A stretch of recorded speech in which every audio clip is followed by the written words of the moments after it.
Ya Tuhan, kami bersyukur karena masih ada waktu bagi kami untuk beribadah dan mendengarkan firman-Mu. Firman-Mu kami butuhkan ya Tuhan, di dalam perjalanan kami mengikut Engkau, supaya hari demi hari di dalam perjalanan iman kami, Engkau boleh mendapati kami menjadi orang-orang yang semakin percaya dan taat kepadamu ya Tuhan.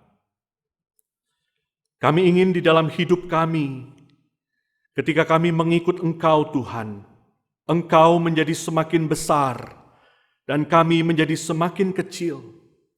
Kami boleh berjalan makin taat, kami boleh berjalan makin mencintai Tuhan, dan kami boleh berjalan makin berada di dalam pimpinan dan kehendak Tuhan. Karena itu hari ini berikan kepada kami hati ya Tuhan, yang siap menerima firman-Mu, siap diubahkan oleh firman-Mu, dan sekali lagi hidup kami boleh diselaraskan dengan firman Tuhan. Tolong setiap kami ya Tuhan, berikan fokus dan konsentrasi yang baik untuk mendengarkan firman Tuhan. Dan kami percaya ada berkat yang Tuhan sudah siapkan bagi setiap kami di dalam dan melalui firman-Mu. Di dalam nama Tuhan kami Yesus Kristus, kami berdoa dan bersyukur. Amin. Jemaat sekalian, pembacaan firman Tuhan pada hari ini terambil dari Filipi pasal yang keempat, ayat yang ke-6 dan ayat yang ke-7. Filipi pasal yang keempat, ayat ke-6 dan ayat yang ke-7, saya akan membacakan bagi kita semua demikian firman Tuhan. Janganlah hendaknya kamu khawatir tentang apapun juga, tetapi nyatakanlah dalam segala hal keinginanmu kepada Allah dalam doa dan permohonan dengan ucapan syukur. Damai sejahtera Allah yang melampaui segala akal akan memelihara hati dan pikiranmu dalam Kristus Yesus. Di dalam terjemahan yang lebih literal, kalau boleh saya terjemahkan, ayat ini berkata demikian. Tentang segala sesuatu, jangan khawatir, tetapi dalam segala sesuatu, melalui doa dan permohonan, dengan ucapan syukur, permintaan-permintaanmu nyatakanlah kepada Allah. Dan ayat 7, dan damai sejahtera dari Allah yang melampaui semua pengertian akan menjaga hatimu dan pikiranmu dalam Kristus Yesus.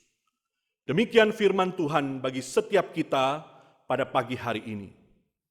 Bapak Ibu Saudara sekalian, ada sebuah kalimat mengatakan seperti ini. Life is 10% what happens to you and 90% how you react to it. Hidup ini sebetulnya hanya 10% tentang apa yang terjadi di dalam hidup kita, tetapi 90% adalah bagaimana kita bereaksi atau berespons terhadap apa yang terjadi di dalam hidup kita. Kalimat ini diucapkan oleh pendeta Charles Swindoll untuk menegaskan kepada kita bahwa yang jauh lebih penting di dalam hidup ini bukan apa yang terjadi di dalam hidup kita, tetapi bagaimana attitude kita, bagaimana sikap kita dalam berespon atau bereaksi terhadap peristiwa, terhadap situasi dan kondisi yang terjadi di dalam hidup kita. Saudara sekalian, attitude itu sangat penting di dalam hidup kita. Apa itu attitude? Secara sederhana kita bisa mengatakan attitude adalah gabungan dari perasaan-perasaan kita dan cara pikir atau cara pandang kita dalam kita melihat sesuatu, melihat seseorang, melihat satu kondisi dan situasi di dalam hidup kita, dan kemudian perasaan dan pikiran itu terekspresi di dalam tingkah laku kita secara eksternal. Karena itu attitude sangat penting, sikap kita sangat penting. Attitude mewarnai seluruh pengambilan keputusan kita. Attitude mempengaruhi bagaimana kita melihat sesuatu, melihat seseorang, atau melihat satu kondisi dan situasi yang terjadi di dalam hidup kita. Attitude juga mempengaruhi bagaimana relasi kita dengan Tuhan, relasi kita dengan orang lain, relasi kita dengan diri kita sendiri, dan attitude juga mempengaruhi pendekatan kita, bagaimana kita berespons dan bereaksi terhadap tantangan dan pergumulan yang kita hadapi di dalam hidup kita. Saudara sekalian, minggu lalu kita belajar dari bangsa Israel, bagaimana mereka ketika menghadapi situasi yang tidak ideal, ketika mereka menghadapi situasi yang tidak enak, tidak ada makanan, tidak ada minuman, attitude apa yang mereka ekspresikan keluar. Minggu lalu kita belajar bahwa mereka bersungut-sungut kepada Tuhan. Dan kita belajar minggu lalu bagaimana mengubah attitude yang buruk, bersungut-sungut, menjadi attitude yang baik, bersyukur kepada Tuhan. Dan hari ini saudara sekalian, dari bagian firman Tuhan yang sudah kita baca, kita akan belajar bagaimana mengubah satu attitude yang buruk, yaitu rasa khawatir, mengubahnya menjadi attitude yang baik, penyerahan diri kita, penyerahan hidup kita di dalam doa kita kepada Tuhan. Saudara, dalam surat Filipi yang tadi kita baca, kalau kita teliti konteks dari surat ini, maka kita mendapati bahwa Paulus sebetulnya punya banyak alasan untuk dia merasa khawatir. Paulus punya banyak reason untuk khawatir. Saudara, kalau saudara ingat, surat Filipi ini ditulis oleh Paulus ketika Paulus menjadi tahanan rumah, ketika dia dipenjara di Roma. Masa depannya tidak jelas. Dia sedang menunggu keputusan dari kaisar. Apakah dia akan dieksekusi mati ataukah dia akan dibebaskan? Hal ini bisa membuat seorang Paulus khawatir, bukan? Dia bisa mengkhawatirkan masa depannya. Dia juga bisa mengkhawatirkan kondisinya yang ada di dalam tahanan itu. Keamanannya, kesehatannya, well-beingnya. Dia juga bisa mengkhawatirkan bukan cuma dirinya sendiri, tetapi dia bisa khawatir tentang kondisi jemaat Filipi yang dia tulis surat kepada mereka. Dia mengkhawatirkan kondisi jemaat Filipi yang ada isu perpecahan, yang ada perselisihan di tengah-tengah jemaat yang bisa membuat jemaat akhirnya tercerai-berai. Dia bisa khawatir tentang jemaat juga yang ada di Roma, tempat di mana dia dipenjara. Dia bisa khawatir juga tentang rekan-rekan kerjanya, tentang Epafroditus yang sedang sakit, yang sedang mendampingi dia, tentang Timotius, dan bagaimana masa depan pelayanan dari anak rohaninya ini. Begitu banyak hal bisa Paulus khawatirkan. Tetapi Paulus memilih untuk tidak mengekspresikan sebuah attitude khawatir di dalam hidupnya. Saudara sekalian, jemaat Filipi juga sama. Jemaat Filipi punya banyak alasan untuk khawatir. Kalau tadi saya katakan secara internal, di dalam jemaat ini ada perselisihan antara satu jemaat dengan jemaat yang lain. Tentu ini menjadi concern di dalam jemaat. Bagaimana masa depan jemaat Filipi? Bagaimana kalau jemaat ini akhirnya pecah? Bagaimana kalau jemaat ini akhirnya tercerai-berai karena perselisihan 1-2 orang? Dan secara eksternal, saudara sekalian, kalau kita pahami bahwa sebagian besar jemaat Filipi adalah orang-orang non-Yahudi. Mereka adalah orang-orang Yunani yang tinggal di kota Filipi, berada di bawah kekaisaran Romawi. Saudara sekalian, ini menjadi tantangan yang hebat di dalam iman mereka. Sebelumnya, sebagian besar dari mereka bukan Kristen. Sebelumnya, mereka menyembah kaisar Roma. Itu perintah dari kaisar. Mereka semua menyembah kaisar. Namun ada satu titik mereka kemudian menjadi pengikut Kristus. Mereka menjadi Kristen.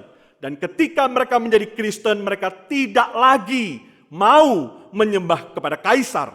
Tetapi ketika mereka tidak lagi mau menyembah kepada kaisar, mereka hanya mau menyembah kepada Kristus, tentu ada tantangan di dalam hidup mereka. Secara ekonomi, rekan-rekan bisnis mereka, rekan-rekan dagang mereka mungkin tidak lagi mau berbisnis dan berdagang dengan orang-orang Kristen. Secara sosial, mereka bisa dijauhi oleh teman-teman, oleh kerabat, oleh keluarga, karena sekarang mereka sudah menjadi Kristen.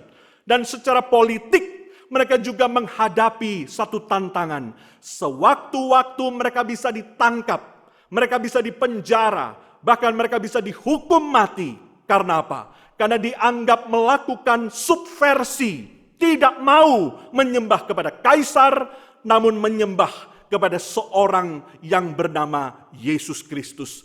Maka ini tantangan iman, hidup di tengah-tengah kota Filipi, di bawah kekaisaran Romawi, tidak mudah. Dan ini bisa membuat jemaat penuh dengan rasa khawatir di dalam hidup mereka. Hari ini pun saudara sekalian, bukan saja Paulus, bukan saja jemaat Filipi, tetapi hari ini pun kita sebagai anak-anak Tuhan, sebagai orang-orang Kristen, kita juga punya banyak alasan untuk khawatir, bukan? Kita khawatir tentang masa depan kita. Kita khawatir tentang masa depan anak-anak kita. Kita khawatir tentang kesehatan kita. Kita khawatir tentang keamanan kita. Kita khawatir tentang kondisi pekerjaan, kondisi keuangan kita. Kita khawatir tentang kemungkinan-kemungkinan buruk yang bisa terjadi di dalam hidup kita. Khususnya di dalam masa-masa pandemi corona ini. Kita takut tertular dengan virus ini. Kita takut akhirnya kita jatuh sakit dan akhirnya meninggal dunia. Kita takut kehilangan orang-orang yang kita kasihi. Kita mengkhawatirkan banyak hal. Saudara sekalian, setiap hal yang kita khawatirkan, kita selalu merasa apa yang kita khawatirkan itu masuk akal, reasonable. Tidak ada orang yang merasa khawatir, menganggap bahwa apa yang dikhawatirkannya itu tidak masuk akal. Kita selalu menganggap kita punya alasan untuk merasa khawatir. Begitu banyak hal di dalam hidup kita bisa membuat kita jatuh ke dalam dosa kekhawatiran, terjebak dan terikat oleh rasa khawatir yang berlebihan hari demi hari, khususnya di dalam masa-masa yang sulit seperti hari ini. Kita bisa kemudian tenggelam di dalam rasa khawatir yang kemudian mematikan iman kita kepada Tuhan. Maka di sini kita melihat kabar baik, kabar Injil pada hari ini. Firman Tuhan berkata kepada kita, Filipi pasal yang keempat, ayat yang keenam, bagian yang pertama tadi. Paulus mengatakan tentang segala sesuatu, jangan khawatir. Di dalam bahasa Inggris, nothing be anxious about. Tentang segala sesuatu, jangan khawatir. Inilah berita baik bagi kita sekalian pada hari ini. Saudara sekalian, kita bisa belajar beberapa prinsip dari kalimat ini dan beberapa prinsip tentang kekhawatiran yang harus kita cabut dari hidup kita. Kalau minggu lalu kita membahas tentang bersungut-sungut yang harus kita cabut dari hidup kita. Hari ini kita akan melihat betapa seriusnya, betapa bahayanya rasa khawatir jika itu tidak dibuang jauh-jauh dari hidup kita. Saudara sekalian, tadi Paulus mengatakan tentang segala sesuatu jangan khawatir. Artinya apa? Yang pertama, saudara sekalian, artinya tidak ada perkecualian. Nothing, no exception. Tidak ada perkecualian tentang segala sesuatu. Jangan pernah kita merasa khawatir. Saudara sekalian, Paulus tidak mengatakan jangan khawatir kecuali tentang kesehatanmu. Paulus tidak mengatakan jangan khawatir kecuali tentang anakmu yang paling bungsu itu. Paulus tidak mengatakan jangan khawatir kecuali tentang ekonomi keluargamu. Tidak. Di sini Paulus dengan tegas mengatakan tentang segala sesuatu jangan khawatir. Saudara, ini tidak mudah bukan? Begitu banyak hal yang kita khawatirkan. Tetapi Paulus di sini justru mengatakan jangan khawatir tentang apapun juga. Saudara sekalian, apakah Paulus di sini terlalu idealis? Apakah firman Tuhan terlalu idealis? Apakah Paulus tidak tahu bahwa hidup manusia sepanjang zaman penuh dengan rasa khawatir? Apakah Paulus di sini mengatakan sesuatu yang tidak realistis? Tentu tidak. Ini adalah firman Tuhan. Ini adalah firman yang harus kita taati, saudara sekalian. Ketika Paulus mengatakan jangan khawatir, apa artinya? No exception. Itu yang pertama. Yang kedua, saudara sekalian, prinsipnya adalah ketika Paulus mengatakan jangan khawatir, bukan berarti Paulus mengatakan kita tidak perlu bertanggung jawab atas hidup kita. Bukan berarti Paulus mengatakan kita tidak perlu peduli dengan hidup kita. Bukan berarti kita bisa menjadi orang yang apatis, menjadi orang yang indifferent, menjadi orang yang cuek, orang yang tidak peduli dengan hidup kita, tidak peduli dengan masa depan kita, lalu kita mengatakan yang terjadi, terjadilah. Ki sera sera, whatever will be, will be. Tentu bukan itu yang Paulus maksudkan, saudara sekalian. Tetapi di sini kita melihat betapa seriusnya kekhawatiran jika tidak dicabut di dalam hidup kita. Saudara, kalau minggu lalu kita melihat bahwa dosa sungut-sungut akarnya adalah distrust, unbelief kepada Tuhan, maka sama kekhawatiran yang terus-menerus bercokol di dalam kehidupan seorang Kristen menunjukkan adanya distrust, menunjukkan adanya unbelief. Kita tidak percaya bahwa Tuhan adalah Tuhan yang berkuasa. Kita tidak percaya bahwa Tuhan adalah Tuhan yang baik dan mengasihi kita. Kita tidak percaya bahwa Tuhan akan memelihara hidup kita hari ini dan selamanya. Saudara, maka hati-hati dengan rasa khawatir. Kalau kita terus-menerus merasa khawatir, jangan-jangan itu adalah cerminan dari disbelief, cerminan dari rasa tidak percaya kita kepada Tuhan yang berdaulat, mengasihi, dan sanggup memelihara hidup kita. Saudara, yang selanjutnya, kita harus berhati-hati dengan dosa kekhawatiran. Karena apa? Seorang penafsir mengatakan orang Kristen yang terus-menerus hidup di dalam kekhawatiran sebetulnya adalah seorang ateis praktis, seorang practical atheist. Mungkin kita percaya Allah itu ada, mungkin kita tahu bahwa Allah itu ada, secara teori kita setuju bahwa Allah itu ada. Tetapi orang Kristen yang terus-menerus merasa khawatir adalah orang Kristen yang hidup seolah-olah Allah tidak ada. Itulah ateis praktis. Dan mari kita periksa di dalam hidup kita masing-masing. Di dalam kondisi hidup saat ini yang tidak mudah memang, kita bisa punya rasa kekhawatiran yang banyak terhadap begitu banyak hal. Tetapi mari kita periksa hati kita masing-masing. Jangan-jangan kita memang Kristen. Jangan-jangan memang secara pengetahuan, pemahaman, kita tahu Allah itu ada. Kita tahu Allah itu berkuasa. Kita tahu Allah sanggup memelihara hidup kita. Tetapi di dalam hidup kita sehari-hari, kita hidup seolah-olah Allah tidak ada. Kita hidup seolah-olah Allah tidak berkuasa. Kita hidup seolah-olah Allah tidak peduli dengan hidup kita. Maka kita khawatir. Dan kita kemudian tidak lagi percaya dan mempercayakan hidup kita kepada Tuhan. Saudara sekalian, bukan hanya itu. Rasa khawatir sangat berbahaya.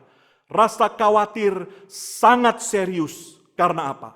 Salah satu ciri dari kekhawatiran adalah kekhawatiran selalu membuat kita magnify the problem and minimize God. Rasa khawatir membuat kita magnify the problem, membesarkan masalah yang kita hadapi, dan sebaliknya mengecilkan Allah di dalam hidup kita.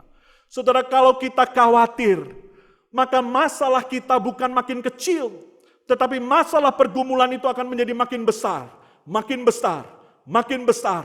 Dan akhirnya masalah itu grow out of proportion.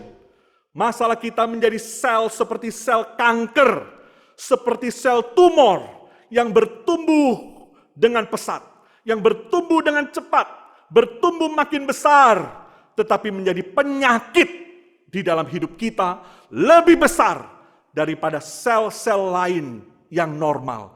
Itulah kekhawatiran. Di dalam rasa khawatir, kita selalu magnify the problem. Masalah menjadi semakin besar. Masalah menjadi tidak proporsional lagi, menenggelamkan hidup kita. Dan bahayanya adalah semakin masalah itu menjadi besar, besar, besar, Allah akan menjadi semakin kecil, kecil, kecil, dan akhirnya hilang dari hidup kita. Kehadiran rasa khawatir selalu berbanding terbalik dengan kehadiran Allah di dalam hidup kita. Sekali lagi, kehadiran rasa khawatir di dalam hidup kita selalu berbanding terbalik dengan kehadiran Allah di dalam hidup saudara dan saya.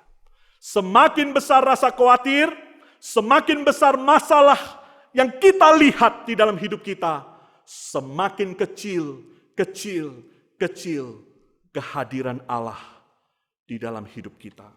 Maka ini adalah sebuah masalah yang serius.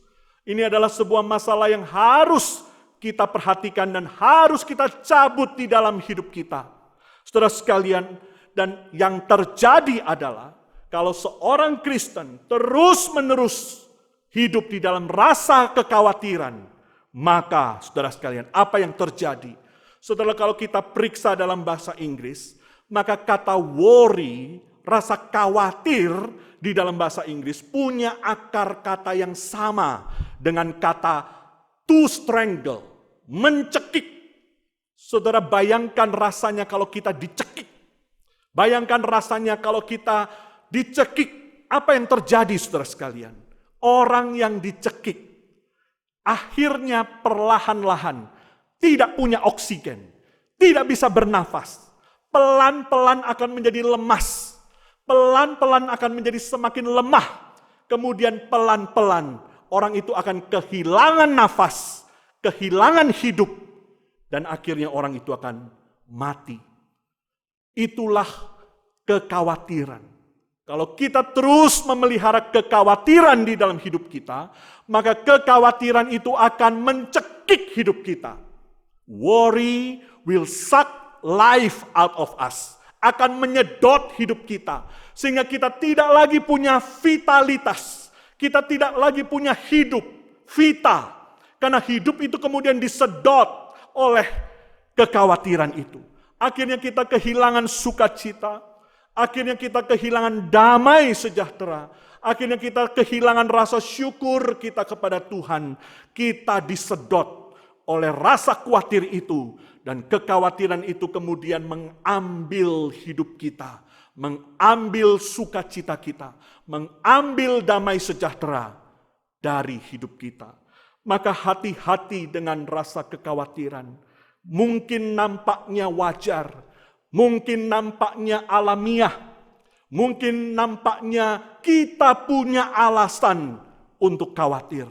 Tetapi firman Tuhan pada hari ini mengingatkan kita, nothing be anxious about. Kekhawatiran tidak akan mendatangkan faedah apa-apa di dalam hidup kita. Kekhawatiran tidak akan menambah apa-apa di dalam hidup kita. Kekhawatiran tidak akan mendatangkan manfaat kegunaan apa-apa di dalam hidup kita. Karena itu Yesus pernah berkata di dalam khotbah di bukit, di dalam Matius 6 ayat 27, Yesus pernah mengatakan kalimat seperti ini. Siapakah di antara kamu yang karena kekhawatirannya dapat menambahkan sehasta saja pada jalan hidupmu? Di dalam terjemahan bahasa Inggris, siapa yang bisa menambahkan 1 jam saja dari waktu hidupnya dengan rasa kekhawatiran? Tidak ada. Karena kekhawatiran tidak akan pernah menambah apa-apa di dalam hidup kita. Maka Paulus melanjutkan di dalam pasal 4 ayat yang ke-6 tadi. Paulus mengatakan tentang segala sesuatu, jangan khawatir. Lalu dia melanjutkan, tetapi dalam segala sesuatu, melalui doa dan permohonan, dengan ucapan syukur, permintaan-permintaanmu, nyatakanlah, beritahukanlah kepada Allah. Saudara, kalau kita perhatikan, ada 4 kata benda di sini, dan ada 1 kata kerja. Kata kerjanya bukan berdoa. Kata kerjanya adalah nyatakanlah. Beritahukanlah kepada Allah. Let your concerns be known to God. Itu kata kerjanya. Nyatakanlah kepada Allah. Dan di situ ada 4 kata benda. Doa, permohonan, ucapan syukur, dan permintaan-permintaan. Prayer, supplication, thanksgiving, dan request. Semua ini nyatakanlah kepada Tuhan. Let your concern be known to God. Di dalam doa kita, nyatakanlah permintaan kita. Di dalam doa-doa kita, nyatakanlah permintaan-permintaan kita. Di dalam doa kita, nyatakanlah ucapan syukur kita. Our thanksgiving. Saudara, ini menarik. Ketika kita khawatir, tidak mudah bagi kita untuk mengucap syukur, bukan? Tidak mudah bagi kita untuk thanksgiving kepada Tuhan, bukan? Tetapi di ayat ini Paulus mengatakan, ketika engkau khawatir, ubahlah kekhawatiranmu menjadi doa, permohonan, permintaan, dan thanksgiving. Ucapan syukur. Saudara, thanksgiving butuh remembering. Thanksgiving membutuhkan memori. Thanksgiving membutuhkan kita mengingat-ingat anugerah dan kasih setia Tuhan yang sudah pernah kita alami di dalam hidup kita. Maka Paulus mengatakan ketika engkau khawatir, berdoalah kepada Tuhan. Mintalah sesuatu kepada Tuhan. Mohonkan isi hatimu kepada Tuhan. Tetapi jangan lupa, bersyukurlah. Ucapkanlah syukur kepada Tuhan. Karena disitulah engkau kemudian mengingat. Disitulah kemudian kita mengingat kembali betapa baiknya Tuhan di dalam hidup kita. Betapa berkuasanya Tuhan di dalam hidup kita. Betapa Tuhan sudah menyatakan pemeliharaannya atas hidup kita. Thanksgiving. Maka doa adalah remembering. Doa adalah mengingat kembali kebaikan Tuhan di dalam hidup kita. Di sini kita belajar satu prinsip. Ketika kita dipenuhi oleh rasa khawatir, secara insting manusia kita kemudian bereaksi dengan attitude khawatir akan begitu banyak hal. Paulus memberikan satu prinsip. Ubahlah kekhawatiran kita menjadi doa. Convert your worry into prayer. Ubahlah, konversikan kekhawatiran kita menjadi doa-doa kepada Tuhan. Saudara, apa artinya? Secara sederhana saya tafsirkan seperti ini. Ketika kita mengubah kekhawatiran kita menjadi doa, artinya secara sederhana, waktu yang tadinya kita pakai untuk khawatir, kita konversikan, kita ubah menjadi waktu untuk berdoa. Perasaan kita yang kita habiskan untuk khawatir, kita konversikan, menyatakan perasaan-perasaan kita kepada Tuhan di dalam doa. Pikiran-pikiran yang selama ini kita pakai untuk khawatir, kita konversikan menjadi pikiran-pikiran yang tertuju kepada Tuhan di dalam doa. Tenaga yang kita pakai untuk khawatir, kita konversikan menjadi tenaga untuk kita berlutut, berdoa kepada Tuhan. Itulah artinya mengubah kekhawatiran kita menjadi doa. Convert your worry into prayer. Dan apa yang terjadi, saudara sekalian? Ketika kita mulai mengkonversikan waktu kita, ketika kita mulai mengkonversikan pikiran kita, ketika kita mulai mengkonversikan perasaan kita, ketika kita mulai mengkonversikan tenaga kita bukan untuk khawatir, tetapi untuk berdoa kepada Tuhan. Let our concern be known to God. Apa yang terjadi? Maka saudara sekalian, yang terjadi adalah masalah kita bukan hilang, tetapi masalah kita semakin kecil, semakin kecil, semakin kecil. Kembali kepada proporsinya, kembali kepada takarannya, kembali kepada takaran dan kadar yang sebenarnya. Dan pada saat yang sama, ketika kita berdoa, Allah kemudian menjadi semakin besar. Allah kembali menempati tempatnya yang seharusnya. Allah menjadi semakin besar.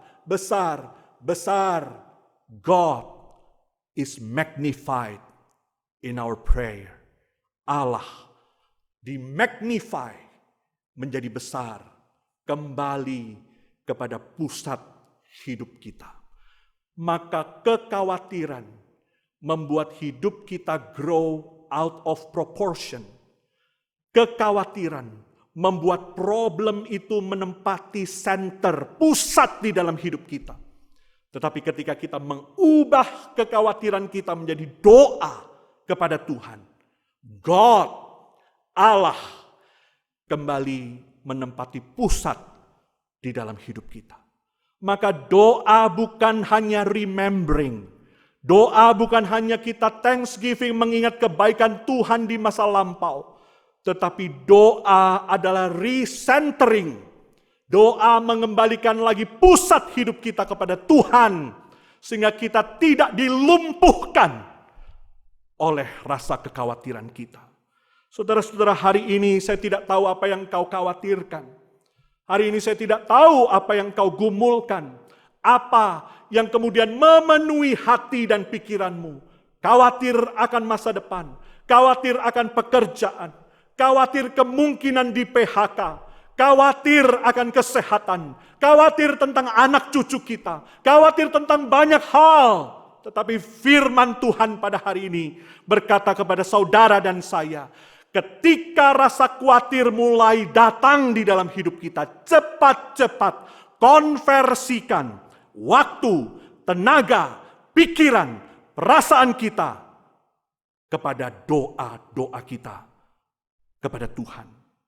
Maka doa itu akan membuat God will be magnified.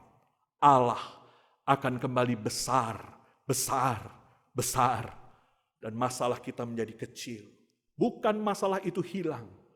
Tetapi masalah itu bisa kita lihat dengan jernih di hadapan Tuhan.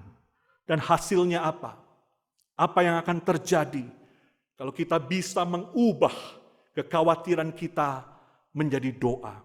Ayat yang ke-7 dikatakan oleh Paulus, dan damai sejahtera dari Allah yang melampaui segala pengertian akan menjaga, melindungi hati dan pikiran kita di dalam Kristus Yesus. Damai sejahtera dari Allah, the peace from God, akan memenuhi hati dan pikiran kita di dalam Kristus Yesus Tuhan kita. Inilah yang akan terjadi ketika kita menanggalkan kekhawatiran kita dan mengubahnya menjadi doa. Ada damai sejahtera dari Tuhan, ada damai sejahtera yang dianugerahkan oleh Roh Kudus di dalam hidup kita, yang membuat kita bisa tenang, yang membuat kita bisa merasa damai, yang membuat kita bisa merasa tentram. Masalah tetap ada, pergumulan tidak hilang, tetapi di dalam doa-doa kita akan memiliki damai sejahtera yang bukan berasal dari dunia ini. Damai sejahtera yang betul-betul dianugerahkan dari atas, dari surga bagi saudara dan saya. Setelah dikatakan di sini damai sejahtera yang melampaui segala akal. Apa maksudnya? Kenapa Paulus mengatakan damai sejahtera yang melampaui segala akal? Karena memang secara manusiawi tidak ada alasan bagi kita untuk tidak merasa khawatir. Karena secara natural, secara alamiah, secara manusiawi, memang secara kasat mata tidak ada alasan untuk kita bisa tenang, tentram, dan merasa damai. Ini bukanlah damai yang bisa direkayasa oleh manusia. Ini bukanlah positive thinking yang diajarkan oleh motivator-motivator. Ini bukanlah rasionalisasi kemampuan kita untuk melihat sesuatu dengan positif. Bukan. Ini adalah damai sejahtera yang dari atas. Ini adalah damai sejahtera yang Tuhan anugerahkan kepada kita. Dan akhirnya kita bisa melihat masalah kita dengan proporsi yang tepat. Kita bisa melihat pergumulan kita dengan kacamata yang tepat. Dan kita bisa jernih dengan hikmat Tuhan mengambil keputusan-keputusan di dalam iman kita kepada Tuhan. Dikatakan tadi di dalam ayat 7, damai sejahtera itu akan memelihara hati dan pikiran kita. Di dalam bahasa aslinya lebih tepat bukan memelihara. Di dalam bahasa aslinya lebih tepat menjaga, melindungi, seperti seorang prajurit, seperti tentara yang berjaga-jaga melindungi sebuah kota dari serangan dari luar. Itulah kata yang dipakai. Damai sejahtera Tuhan itu kemudian akan memagari kita, menjaga kita, melindungi kita, hati dan pikiran kita di dalam Kristus Yesus. Saudara, kiranya itu yang akan terjadi di dalam hidup kita. Kiranya itulah yang kita alami di dalam masa-masa yang sulit seperti ini. Banyak hal bisa membuat kita khawatir. Segera datang kepada Tuhan. Let God know our concern. Let God know our request, our supplication, our prayer, our thanksgiving. Dan di dalamnya, semakin kita berdoa, semakin kita berdoa, semakin kita berdoa, Allah menjadi semakin besar dan kita semakin kecil. Sehingga pada akhirnya, saudara sekalian, kita bisa berkata seperti Paulus di ayat yang ke-13 pasal yang keempat. Segala perkara dapat kutanggung di dalam Dia yang memberi kekuatan kepadaku. Saudara sekalian, hari ini firman Tuhan mengajarkan kepada kita. Kembali kepada Tuhan. Berdoa kepada Tuhan. Matikan rasa kekhawatiran kita dengan cara menyerahkannya kepada Tuhan. Tuhan akan memberikan kepada kita damai sejahtera. Tuhan akan memberikan kepada kita hikmat. Sehingga di dalam masalah-masalah yang kita hadapi, kita bisa menyelesaikannya bersama dengan Tuhan. Don't worry about anything, but pray about everything. Mari kita berdoa.